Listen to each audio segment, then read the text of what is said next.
Ιωσήφ, πάρε το χέρι το καλό. Πού πάω τώρα με τη βαλίτσα? Α, έχω ταξί. Θα πάω στη Θεσσαλονίκη σαν δουλειές. Πολύ καλά θα κάνεις ρε παλικάρι. Μπορεί να προσέχεις πως μιλάς την πέρα μπάλα γιατί κοροϊδεύουν αυτοί. Τι πες μωρέ, ποιος θα με κοροϊδέψει? Και γιατί να με κοροϊδέψει? Να προσέχεις πως μιλάς. Δεν θα βάζεις τσι, θα βάζεις κάπα. Και πώς θα μιλάς, θα το χασώ? Δεν θα λες τσίτα, θα λες κίτα. Α, δεν θα λέω τσίτα, θα λέω κίτα. Δεν θα λέω τσε, θα λέω και. Μπράβο. Όπου τσε θα βάζω κάπα. Μπράβο. Μου άνοιξες τα μάτια. Σε ευχαριστώ αδερφέ. Καλό ταξίδι να έχεις. Άρε. Και δώσε και φιλιά ούλη Ζαλωρίτσι. Να σε καλά σύντεκε.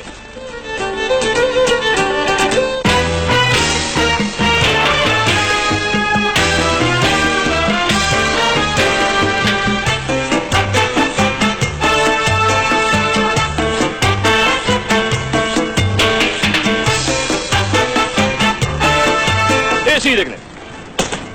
Είσαι από το περίπτερο. Ναι, Θέλω να μου δώσεις ένα πακέτο κιγάρα. δεν κατάλαβα. Κιγάρα μωρέ, κιγάρα από αυτά, κιγάρα. Τσιγάρα θέλεις? Δεν το λες ο τσικριτικός και κάθομαι και μιλάς στα μαλάκα. Αμά!